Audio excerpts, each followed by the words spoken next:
좋겠습니다. 그래서 제가 무슨 얘기를 하는지 저도 모를 수도 있어요. 무슨 말씀인지 아시죠?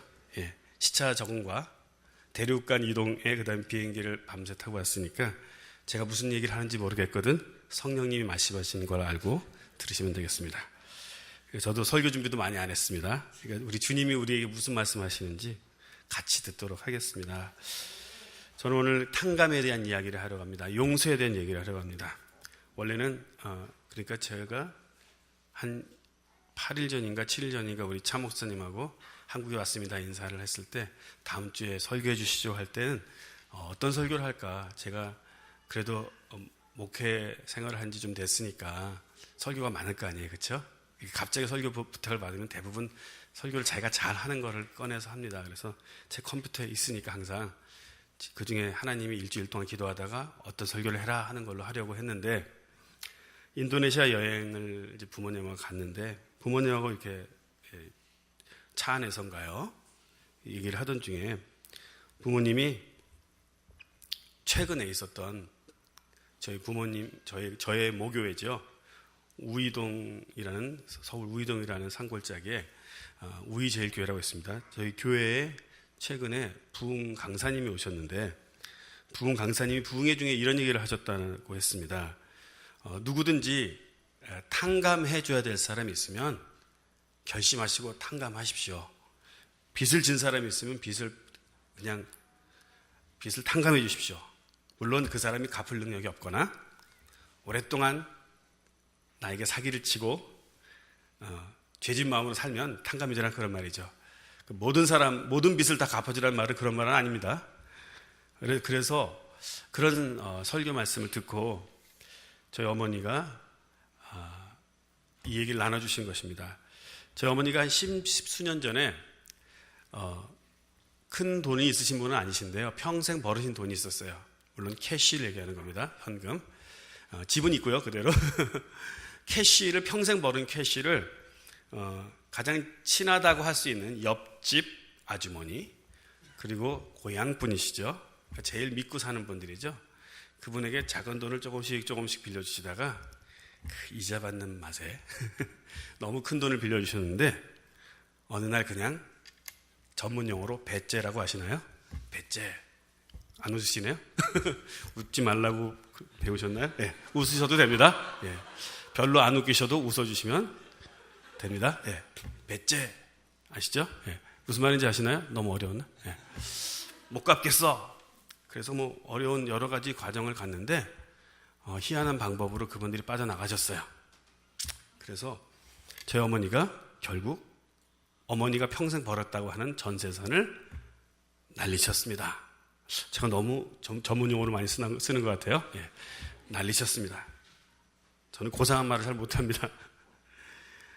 그래서 저희 어머니가 그 일이 마음의 병이 됐어요. 마음의 병, 원통함, 원망. 그걸 벌어서 우리 자식들한테 넘겨줬어야 되는데, 이런 말을 하고 지내셨어요. 근데 저는 그 일이 끝난 줄 알았죠. 제 어머니 마음속에서 몇 년 전에 끝난 줄 알았는데 글쎄 최근까지 10년 넘게 마음속에 있었던 겁니다. 그 돈만 안 잊어버렸으면, 이런 생각을 하는 거예요. 우리 아들 목회하는데 헌금도 팍 할 수 있었을 텐데. 제가 지금 멕시코에서 건축하고 있거든요. 지금 우리 하늘 마음 교회하고 사이즈가 똑같네. 올라와 보니까 저희 교회 사이즈가 지금 저희 건축하는 사이즈가 이만큼이에요. 이럴 때 한번 다 헌금하고 얼마 좋을까, 이런 생각을 하시는 것 같습니다. 그런데 그 설교 말씀을 듣고 저희 어머니가 무슨 일을 하셨냐면, 제가 생각할 때 아들이 목사 된다고 할 때 허락해 주신 거하고, 그 다음에 두 번째로 제일 잘한 것 같은데 그분을 수소문해서 찾기 시작했대요. 물론 그분은 그 사건 이후에 집을 팔고 도망가셨죠. 그래서 찾을 수가 없는데 수소문 끝에 그분의 가까운 친지분을 찾아가셔서 내 말 좀 전해주시오. 내가 그 빚 탕감해 줄 테니까 이제 마음 편하게 살으라고 해주십시오. 단지 전화 한 통화만 해주시면 됩니다. 그래서 근데 전화는 안 왔다고 합니다. 그래서 제가 그 얘기를 듣다가 어머니한테 그래서, 엄마 참 잘하셨네요. 이제 어머니가 그 빚 탕감해 주셨고 그분 용서해 주셨으니까 하나님께서 어머니 자손들한테 다 갚아주실 거예요. 아멘. 그럴 때 저희 어머니가 그래요. 저희 어머니가 머리가 좋으시거든요. 내가 그거 바라고 했지. 그러시는 거예요. 참 잘하셨네요. 이 얘기를 하려고 합니다. 탕감에 대한 얘기를 하려고 합니다. 오늘 본문을 다 같이 읽으셨으니까 마태복음 18장에 21절부터 마지막 절까지 무슨 이야기가 있는지 아십니다. 주일학교를 다녔은 분들이라면 이 설교를 몇 번 이상은 다 들으셨을 것입니다. 가장 유명한 비유 중에 하나일 수 있습니다.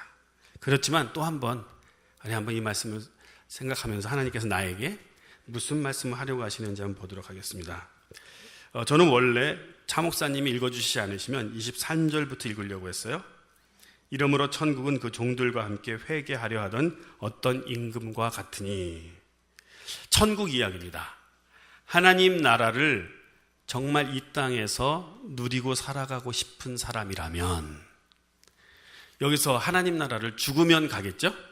죽으면 천국 가겠지만 여러분 살아있는 동안에도 내가 천국을 살고 싶습니다. 그런 분들만 손 들어보십시오. 아멘. 예. 다 이 땅에 살면서 우리는 천국을 살아야 하고 이 땅에서 우리가 천국을 누리면서 살 권리가 있습니다. 왜냐하면 예수님께서 다 하셨습니다. 예수님께서 어떤 일을 하셨냐면 용서를 통하여서 우리에게 이 땅에 살면서도 천국을 살 길을 열어주셨습니다. 예수님께서 십자가에서 우리의 죄를 용서해 주시는 일을 하심으로 심지어는 자기를 찌르는 자들도 용서하여 주시옵소서 하시는 용서를 하심으로 휘장이 찢어졌습니다. 그것을 통해서 하나님의 임재 앞에 누구나 들어갈 수 있는 길이 열려버렸습니다. 이 땅에서 여러분들 하나님의 임재를 아무 곳에서나 심지어는 제가 많이 누리는 하나님 임재를 많이 누리는 장소가 어디냐면요. 화장실이에요. 그래서 예배 전에 화장실을 딱 가요. 하나님 이제 마지막으로 시간이 이제 3분 남았습니다. 하나님 임재를 저에게 부어주시고 힘을 한번 주고 제가 오늘 말씀을 전할 때 하나님의 성령으로 충만하여 말씀을 전하게 해주십시오. 그리고 나와요. 여러분들이 있는 어느 장소라도 지성소가 될 수 있는 그 이유는 예수님께서 정말 죄 많은 우리를 도무지 우리 힘으로는 용서받을 수 없는 우리를 탕감해 주셨기 때문입니다.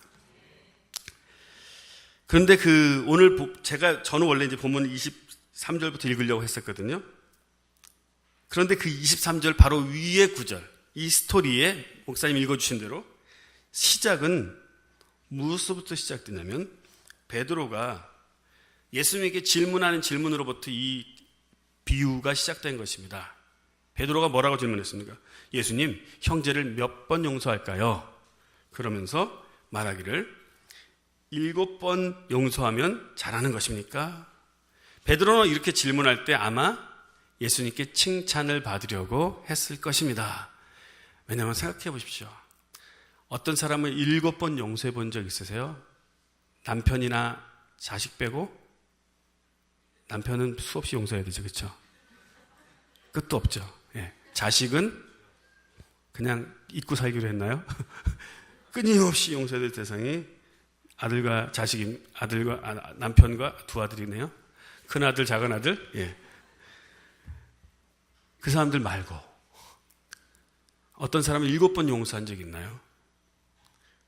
진정으로 완전히 탕감해주고 그 다음에 또 나쁜 짓을 했어. 또 탕감해주고. 그래서 베드로는 아주 잘했다는 말을 들으려고 이 말을 했는지도 모릅니다. 그런데 예수님께서는 놀라운 말씀을 하시죠. 70번씩 7번이라도 라고 말씀하십니다. 그러면은 보통 제가 멕시코에서 질문을 하면 답을 못해요. 근데 한국 분들은 하실 줄로 믿고 70번씩 7번은 몇 번입니까?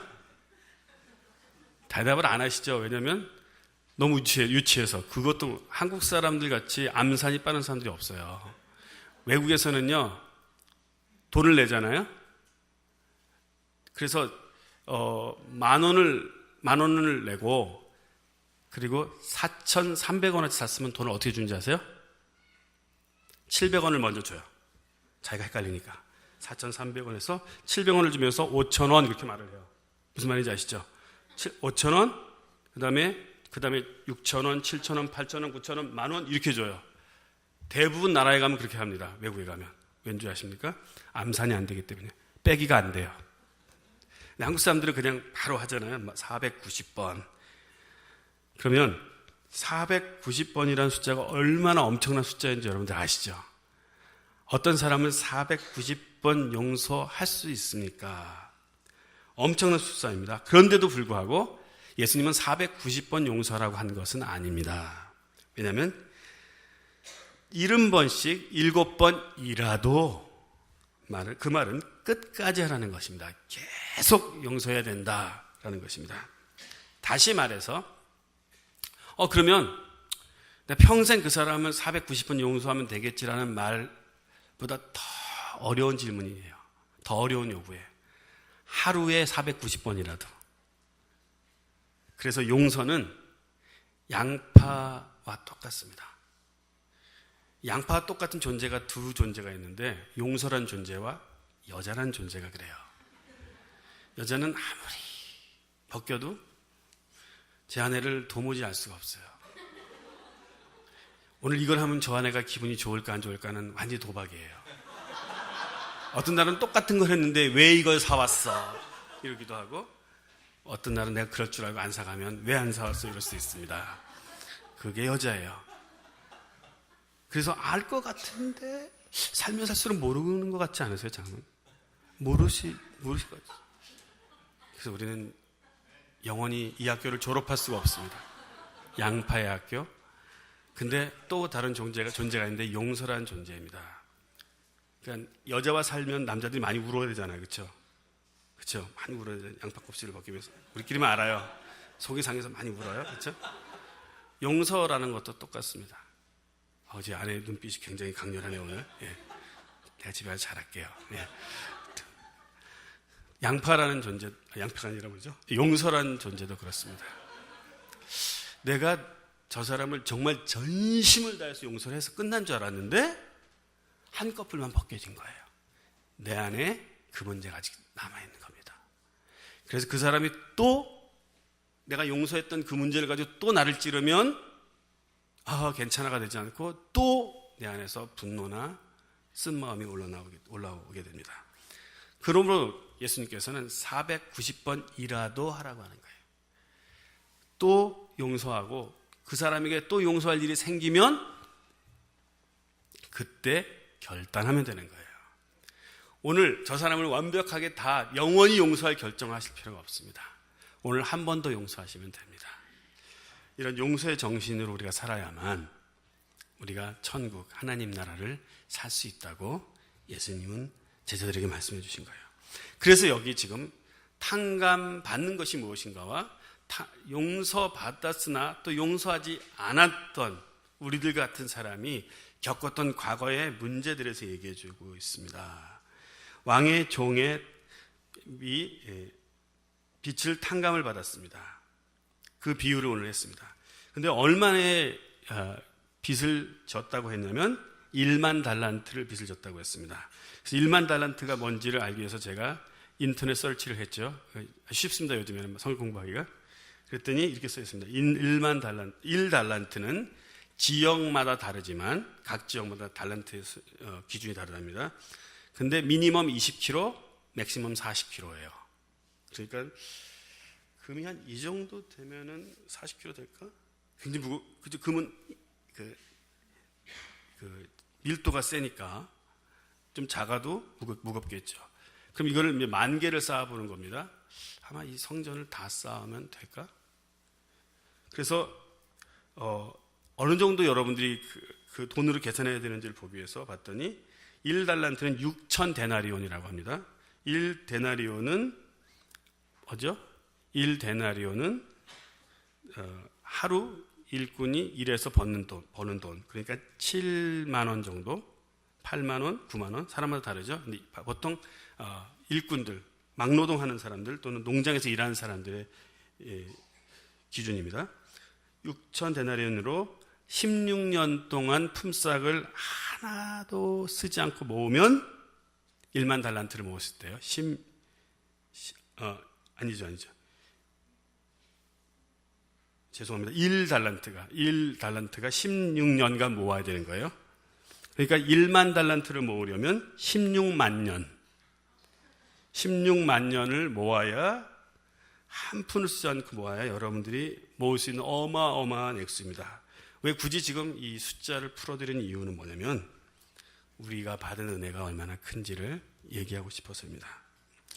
그래서 그 종은 도무지 갚을 수가 없어서 그 몸과 처와 자식과 모든 소유를 다 팔아서 갚게 하라고 왕이 말했었지만, 그가 엎드려서 말하면서 내게 참으소서 내가 다 갚으리라고 말할 때 정말 갚을 수 있어서 갚겠다고 하는 것이 아닌 걸 알아.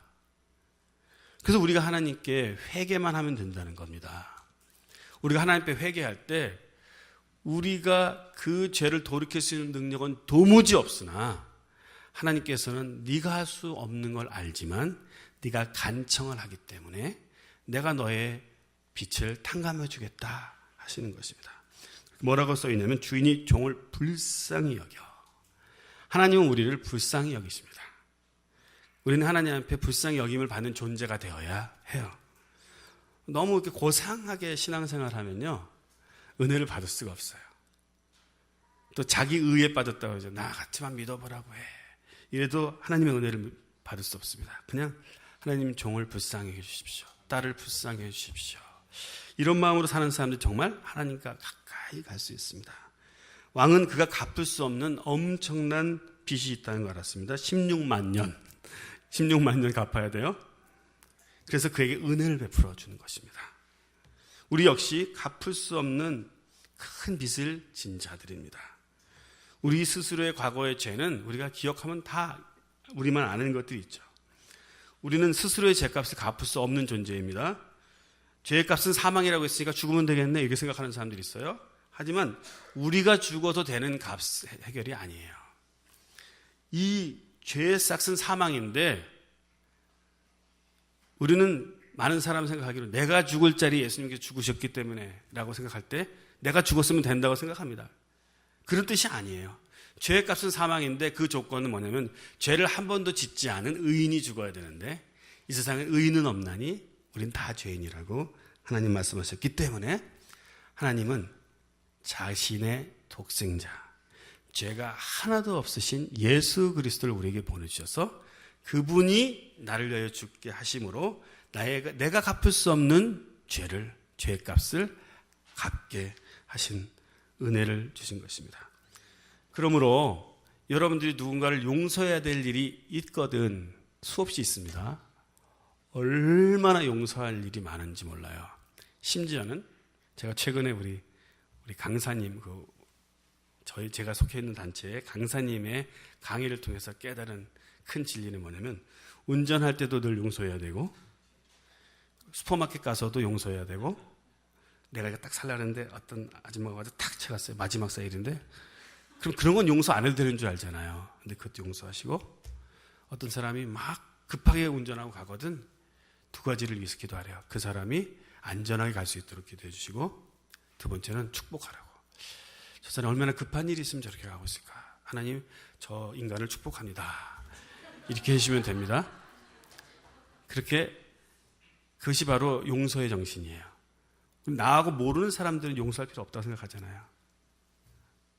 정부도 용서하셔야 되고 그래서 너무 정치에 너무 비판적으로 말씀하시지 마시고 크리스찬들은요.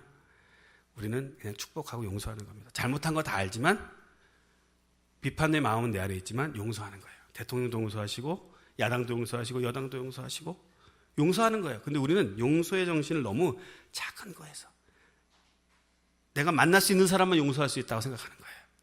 아니, 용서의 정신은 예수님의 용서의 정신은 이 온 우주를 덮고도 남습니다. 그러므로 우리가 용서할 때 생각해야 되는 건 내가 갚을 수 없는 은혜를 받은 자이다 라고 생각하셔야 됩니다. 죄사함의 은혜를 생각하면서 나도 용서를 받았으니 내가 너도 용서한다. 십자가 앞에 서서 내가 죄인임을 여기 십자가 여기 있군요. 그렇죠? 여기 문에 있습니다. 저쪽에 앉아보니까 은혜스러운 문이었어요.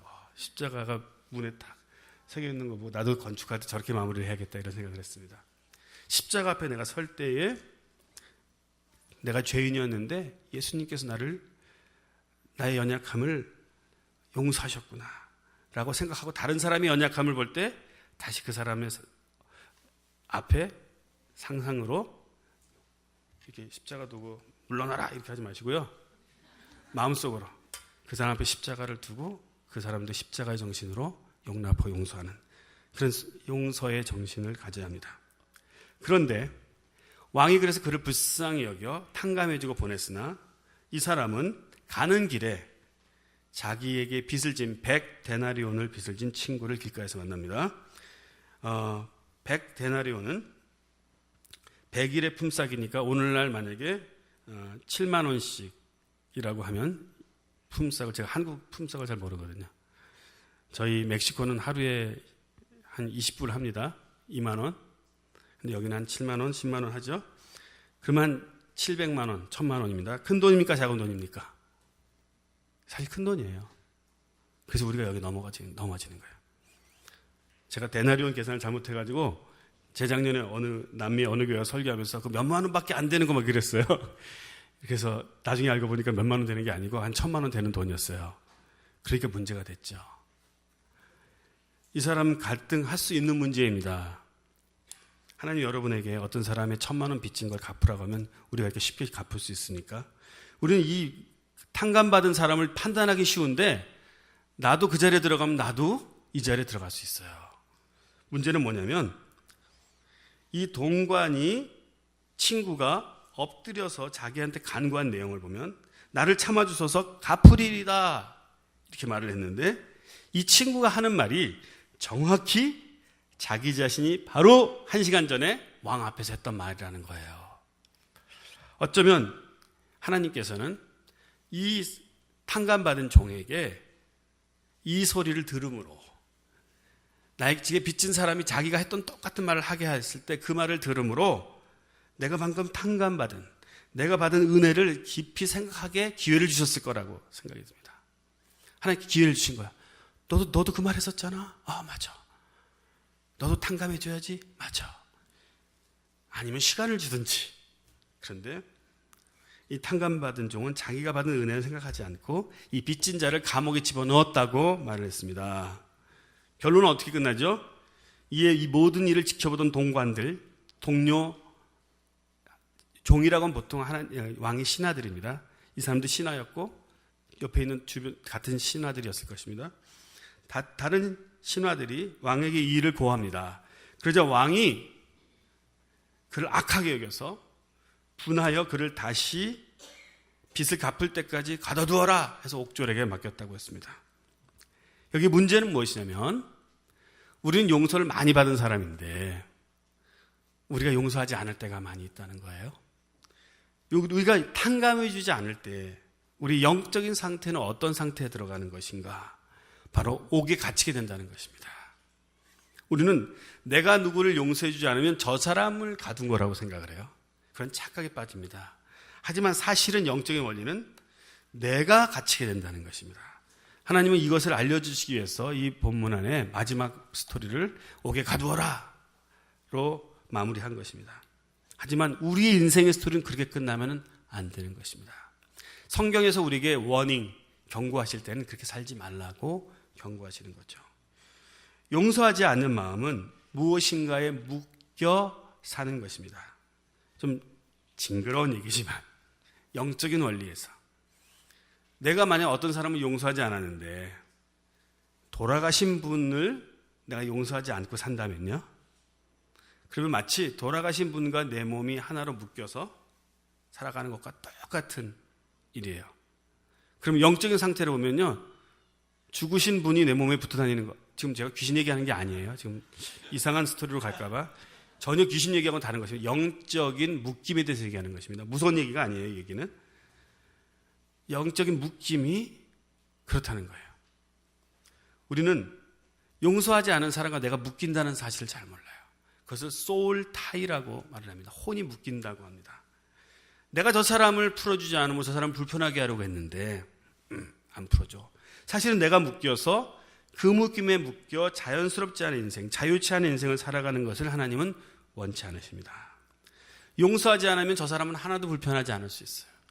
용서하지 않은 내가 구부러져서 10년 동안 용서하지 않고 살았더니 내 성격이 이상해졌다. 10년에 그 친구를 만났는데 그 친구는 훌륭한 사람이 됐다. 이런 스토리가 우리 인생에 있을 수 있다는 것입니다. 또 많은 사람들을 만나서 치유사역, 상담사역을 할 때 느끼는 것은 용서하지 않았기 때문에 이 인생이 회복되지 않았구나라는 것을 많이 느끼게 됩니다.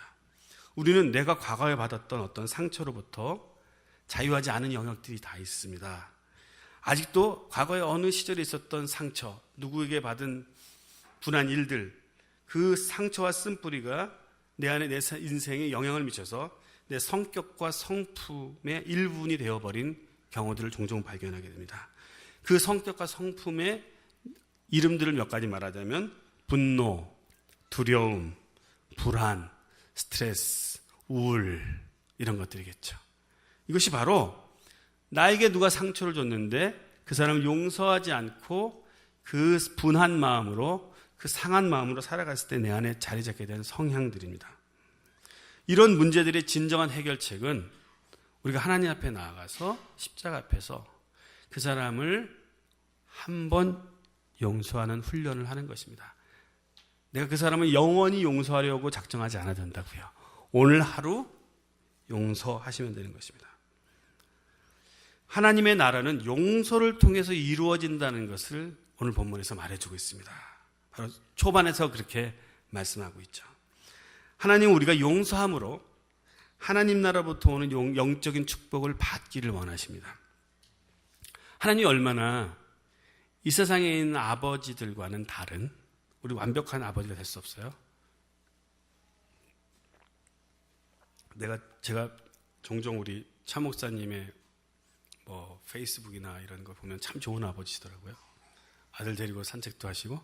그렇지만 차 목사님은 완벽한 아버지가 될 수 없어요. 왜냐하면 우린 인간이기 때문에. 하지만 하나님은 다르십니다. 하나님 아버지는 우리 육신을 가진 아비와는 다르다는 것입니다. 육신을 가진 아비는 내가 너무 사랑해서 해주고 싶어도 할 수 없는 게 너무 많아요. 하지만 우리 하나님 아버지는 할 수 없는 것이 없는 분이십니다. 단지 그가 우리의 유익을 위하여 기다리실 뿐이에요. 때를 기다리신 것이죠. 우리의 최고의 유익을 분별해서 아시기 때문에.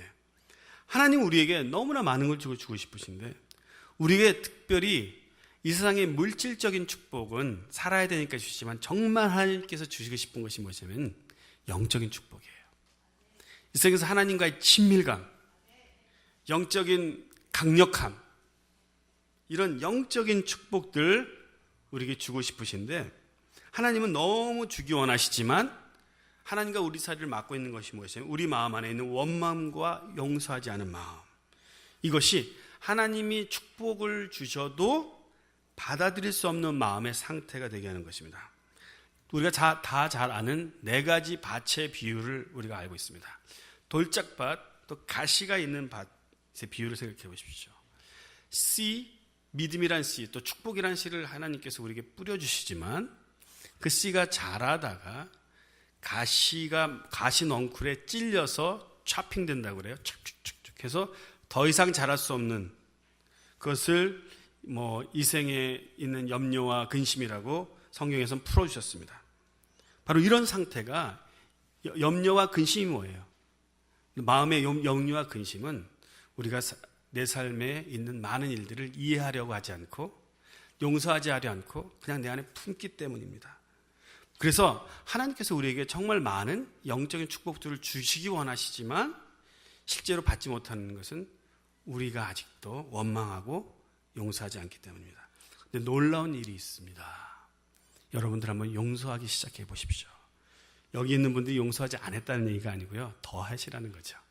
한번 내가 생각해 보지 않은 부분까지도 용서해 보시기 시작해 보십시오. 아까 말씀드린 것처럼 내가 줄 서 있는데 내 앞을 탁 커트하고 서는 몰상식한 아줌마 용서해 보십시오. 저런 인간이 다 있어. 이런 것과 저분이 급하신가 보다. 사랑하고 축복합니다. 이 축복성은 교회에서만 부르는 게 아니에요. 쇼핑몰에서 한번 해봐서 당신은 하나님의 줄 커트한 분에게 이렇게 마음으로 소리내서 하시면 이상하게 보니까 이렇게 할 때 여러분들 마음에 무엇이 오는가 보십시오. 하나님과의 친밀감이 오기 시작합니다. 하나님의 마음, 하나님의 행동과 비슷한 행동을 하기 시작하면요, 우리 마음에 하나님과의 친밀감이 오기 시작해요. 말씀을 읽는데 말씀이 이해되기 시작해요. 기도하는데 기도의 문이 열리기 시작해요. 내가 기도했는데 기도 응답이 빨리 오기 시작해요. 이렇게 하나님 우리에게 정말 축복을 주기 원하시는데 우리 안에 원망과 탕감하지 않은, 용서하지 않은 마음이 있을 때 하나님이 답답해 하시는 것입니다. 내 아들과 딸들아, 용서하며 살아라. 내가 십자가에서 가르친 그 모든 원리는 용서였다. 내 삶을 통해서 너에게 가르쳤던 건 예수님께서, 내가 이 땅에서 너희들이 가르친 것은 용서였다. 너희들이 용서를 통해서 내가 너에게 주려고 하는 축복을 받기를 원한다. 이것이 하나님의 우리를 향한 마음입니다. 로마서에 보시면 하나님의 나라에 대해서 이렇게 말하고 있습니다. 제가 오늘 하나님의 나라에 대해서 한 두세 가지 포인트를 가지고 왔는데요. 오늘 교회 와서 주보를 딱 보니까 교회를 넘어선 세상 속의 하나님 나라 운동 이렇게 써 있더라고요. 그래서 우리 하늘 마음 교회에 하나님 앞에서 어떻게 쓰임 받고자 하는 마음과 제가 나누려고 한 주제와 같구나, 이런 것을 느꼈습니다. 로마서에 하나님 나라에 대해서 뭐라고 설명하고 있냐. 하나님 나라는 먹고 마시는 것이 아니요. 먹고 마시는 게 무엇입니까? 바로 물질적으로 이 세상에서 우리가 필요한 의식주를 얘기하는 거예요. 그것이 하나님 나라를 가졌느냐 안 낳느냐를 결정하는 것이 아니고요. 성령 안에서, 반드시 성령 안에서입니다. 성령 안에서 의와 희락과 평강, 예수 그리스도의 의가 나를 의롭게 하셨다는 사실을 아는 것, 너무 중요한 문제. 그래야 내가 구원 받았나 안 받았는가 확실하지 않습니까? 예수 그리스도의 의, 나는 예수 그리스도의 의를 덧입은 자인가에 대한 확신. 두 번째, 희락, 기쁨. 나는 정말 하루 종일 기쁘게 살아가나. 제가 오늘 저쪽에 앉아서, 여기 목사님 기도하신 자리 같은데요, 거울이 있으시길래 기도하다 거울 한 번 보시나? 생각을 했어요. 기도하다가, 아니면 백미라처럼 누가 기도하러 왔나 이렇게 보시나? 이런 생각을 했어요. 기도하다가 얼굴 한번 보십시오, 거울을. 그때하고 여러분이 정말 하루 일생 살다가 막 스트레스 받았을 때 얼굴은 너무 달라요. 하나님께서는 우리가 이 땅에서 하나님의 나라를 누리며 살기 원하시는데, 여러분들 얼굴이 사람들이 볼 때 기쁜 얼굴로 변화되는 걸 원하십니다. 그래서 나도 당신처럼 살고 싶어요 라고 말하는 것을 듣기 원하십니다. 왜요? 우리는 하나님의 대리자이기 때문입니다. 근데 우리 하나님의 나라를 사는 사람들은 이 세 가지가 있다는 거예요. 하나님 그리스도의 의, 평강, 희락과 평강. 이것이 있는 것이 하나님의 나라예요. 그것을 가졌는지 안 가졌는지, 어저께 가진 건 상관없어요. 오늘 내가 살면서 의와 평강과 희락이 있었나? 없었으면 즉시 하나님 앞에 나가야 돼요. 하나님, 내가 평강을 잃어버렸습니다. 하나님, 제가 기쁨을 잃어버렸습니다. 하나님께서 기억나게 하실 것입니다. 네가 무엇 때문에 스트레스 받았느냐? 상사 때문에요. 내 거래처 직원 때문에요. 그래, 그를 용서하라. 그 문제 해결 안 됐어도요, 그를 용서하라. 그리고 감사하라. 그럴 때 여러분들 안에 다시 의와 평강과 희락이 들어오는 것을 경험하실 것입니다. 제가 개런티 해드릴게요. 아니면 제가 나중에 돌려드릴게요. 뭘로 돌려드릴지 모르겠지만 반드시 그 일은 합니다. 용서하고 감사해 보십시오. 반드시 의와 평강과 희락이 내 마음에 들어옵니다. 이렇게 하나님이 주신 영적인 축복을 자꾸 경험하다 보면 머지않아 3개월, 6개월 지나지 않아 여러분 성품이 바뀌어 있는 걸 발견하실 거예요. 할렐루야 아줌마 뭐 이런 얘기 있었잖아요. 옛날에 할렐루야 아줌마. 하도 성령 받은 분들이 할렐루야 하고 다니셔서. 감사 할아버지 얘기도 하시죠. 뭐 넘어졌는데 하도 감사하다 보니까. 이런 일이 우리 삶 가운데 일어나게 되는 거예요. 그러면 이 땅에 사는 동안에도 천국 간 거나 달라야죠. 당연히. 그래야 우리가 천국을 소망하겠죠. 비슷한 이 땅에서도 하나님의 나라를 살아가는 사람으로 우리가 살게 된다는 것입니다. 그것의 키가 어디에 있다고요? 탕감의 원리에 있다는 것입니다. 용서하는 원리에 있다는 것입니다. 간단하게 용서의 대상에 대해서만 한 3분 동안 말씀드리겠습니다. 용서의 대상은요, 첫 번째 내 주변의 사람들입니다. 누구죠? 내가 가장 사랑하는 사람들을 내가 가장 용서해야 될 사람들입니다. 그들이 어쩌면 나에게 가장 많이 실망과 거절감이나 내가 많은 것을 베풀었는데 감사가 돌아오지 않으니까 나에게 마음을 속상하게 할 수 있습니다. 가족, 식구들, 영적 지도자, 여러분들이 살아오다가 혹시 영적 지도자에게 상처받으셨습니까? 그런 분들 용서하셔야 되죠. 상사, 친구들. 내 주변에 용서해야 될 사람이 있습니다. 두 번째로는 신학적으로는 말이 안 되는 얘기지만, 신학적으로는 말이 되지 않지만 여러분들 어쩌면 하나님을 용서해야 될지도 모릅니다. 하나님은 우리 용서를 받으실 만한 대상이 아니십니다. 하나님은 실수를 하신 적이 없으십니다. 하지만 우리 마음 가운데는 하나님 왜 그러셨어요? 이런 게 많아요. 하나님 왜 그때 내 기도 안 들어주셨어요? 우리의 하나님에 대한 오해예요. 그래서 다른 말로 바꾸면 우리의 하나님에 대한 오해들을 풀기 시작해야 합니다. 하나님이 신실하시고 선하시다는 것을 우리가 인정하기 시작하셔야 합니다. 내가 그때도 이해 못했고 지금도 이해는 안 되지만 하나님, 당신은 선하신 분이십니다 하면서 하나님과 관계를 회복하셔야 돼요. 그렇지 않을 때는 오랫동안 신앙생활을 하는데 하나님 앞에 가까이 안 가게 돼요. 왜요? 하나님한테 실망했으니까. 또 하나님께 뭘 기대했다가 실망할까 봐 기도하지 않는 거예요. 뭐 이런 걸 기도해요. 하나님 바쁘신데. 근데 그 마음 안에 깊은 곳에 뭐가 있냐면 기도해서 응답 안 해주실까 봐. 이런 마음들이 있어서 우리가 하나님과 관계를 해결했는데 저는 그거를 하나님이 여러분들 마음 가운데 하나님이 용서해야 될 부분이 있을 수 있습니다. 용납. 이해한다는 표현이어야 되겠죠. 그런데 세 번째가 가장 중요해요. 뭐냐면 우리가 가장 용서하기 어려운 존재가 누구냐면 나 자신입니다. 제가 몇 년 전에 아마 이 이야기를 한 것 같아요. 나 자신을 용서하는 것이 가장 어렵고 나 자신을 용서하는 문제의 벽을 넘어선 사람들이 비로소 영적인 성장을 하기 시작합니다. 왜 우리는 나 자신을 용서하지 않는 걸까요? 우리는 너무 잘하면서부터 비교를 받고 자랐고 다른 사람들이 비판을 받으면서 이거밖에 못해? 이러고밖에 못해. 나보다 더 잘한 사람들에게 비교를 당하면서 우리는요 경쟁적인 사회 속에서 자라면서 내 모습이 충분하지 않다고 믿고 살아왔습니다. 그러므로 나는 나 자신을 용서하지 않는, 나 자신을 용납하지 않는 그런 어느 날부터 그런 생각으로 살아오는 거죠. 그러면서 나는 나 자신에게 계속 말합니다. 더 잘해야 한다. 더 열심히 살아야 돼. 이래서는 안 돼. 특히 한국 사회가 그렇습니다.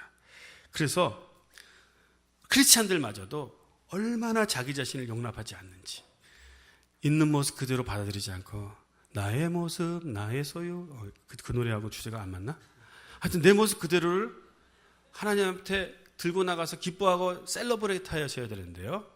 하나님 앞에 나갈 때도 너무 나 같은 죄인, 나의 잘못된 문제들에 대해서, 나의 연약함에 대해서만 너무 깊이 빠져있는 크리스천들 많이 봅니다. 하지만 하나님이 여러분 보실 때 얼마나 기뻐하신다는 거, 하나님께서 우리를 보시면서 기뻐하며 노래를 부르시고 춤을 추신다는 사실을 생각할 때 왜 그러실까? 나같이 연약한 것 투성인 나를 왜 기뻐하실까를 생각하면서 우리의 신앙이 바뀌어야 합니다. 하나님이 나를 보고 기뻐하신다면 나도 역시 나를 보며 기뻐해야 합니다. 그래서 우리는 나 자신을 하나님 눈으로 보고 용납하고 받아들이는 훈련을 시작해야 합니다. 그럴 때 나의 과거의 실수가 어찌됐든지, 나의 과거의 선택이 어찌됐든지, 많은 사람들이 그렇게 생각해요. 내가 과거에 그런 선택을 했기 때문에 내가 지금 이렇게 살고 있다. 어떤 분들을 상담해 보면 그래요. 내가 왜 그 남자하고 결혼했는지 모르겠다고. 나의 그때 선택을 계속 후회하고 사는 거예요. 특히 이제 남미 같은 데 가면요. 그냥 중매에서 결혼을 했는데 젊은 사람들도 얼굴 남편 한 번 보고 남편 된 사람이 외국에 산다니까 그냥 환상에 따라온 거예요. 와보니까 말이 안 통하잖아요. 그래서 계속 자기는 그 사회생활을 제대로 할 수 없기 때문에 계속 한국을 그리며 남편을 원망하며 살아요. 그런 분들 몇 명 만났습니다. 상담하면서. 그러면서 결국 자기가 하는 거 뭐냐면 나를 원망하는 거예요. 내가 왜 그때 그런 실수를 했을까? 그 남자를 따라오지 말았어야 했는데. 혹시 말은 안 했지만 그런 생각하고 계신 분들 있으시다면 나의 선택이 잘못된 것이 아니라는 것을 알아야 합니다. 나를 풀어주셔야 합니다. 나를 용납하셔야 됩니다. 여러분들이 용납해야 될 영역이 많이 있는데 거기서부터 시작하셔야 돼요. 사실은 순서를 거꾸로 했지만 나 자신을 용서하시기 시작하셔야 됩니다. 나를 용서하지 않은 사람은요, 사람들에 대해서 굉장히 비판적입니다. 나를 아직 용납하지 않은 사람은요, 내가 만족스럽지 않으니까 내 모습이 다른 사람과 끊임없이 경쟁해요. 왜요? 더 나은 사람이 되기 위하여 끊임없이 경쟁을 하는 것인데 어느 순간 나 자신이 사랑스러워지기 시작하고요. 내 모습 이대로가 하나님 눈으로 보니까 괜찮아요? 그럴 땐 더 이상 경쟁하기 않기 시작합니다. 그때부터 히브리서 12장에 말하고는 안식에 들어가기 시작합니다. 그동안 우리가 무거운 짐을 지고 살아온 거예요. 더 잘 살아야 돼. 더 열심히 해야 돼. 하지만 하나님께서 말씀하십니다. 더 이상 너 자신을 다른 사람과 비교하지 말고 내가 지은 너의 모습, 너의 외모, 너의 머리, 너의 가정, 환경 모든 것을 받아들이고 감사하라. 그럴 때 무슨 일이 일어나냐면요. 우리가 우리 자신을 용납하기 시작할 때 내 안에 성령의 능력이 나타나기 시작합니다. 이전에 경험하지 못한 능력들이 내 삶 가운데 나타나는데요. 나를 받아들이면 하나님께서 내 안에 넣어주신 능력들이 살아나기 시작해요. 최고의 능력들이 나타나기 시작해요. 그런데 우리는 그 능력을 보지 않고 다른 것을 찾으려고 하기 때문에 자꾸 비교하고 있는 것이죠. 이제 말씀을 마무리하겠습니다. 괜찮으시면 우리 잠깐, 제가 좀 설교 길게 했죠? 아닌가? 길게 한 것 같습니다. 예. 괜찮으시면 우리 잠깐 좀 눈을 감고 우리 이 말씀을 좀 적용하는 기도를 하셨으면 좋겠습니다. 혹시 이 말씀을 들으면서 오늘 말씀 중에는 나 자신을 용납하고 나 자신 내 모습 그대로 받아들여야 하는 것이 나에겐 시급한 문제이다라고 생각하시는 분은 이 시간에 하나님, 제가 제 자신을 오늘 이 시간에도 다시 한번 용서하고 용납하고 받아들입니다. 어떤 분은 혹시 하나님에 대한 오해가 있었던 분들이 있으시다면 하나님, 제가 다시 한번 주님을 신뢰합니다. 하나님, 당신은 선하신 분입니다. 또 내 주변에 용서해야 될 사람이 지금 생각이 나는 분들이 있으시다면 하나님, 내가 다시 한번 그 사람을 예수 그리스도의 사랑으로 용서하고 사랑합니다. 이렇게 기도하시면서 오늘 말씀을 적용하시면서 하나님 앞에 나아가시겠습니다.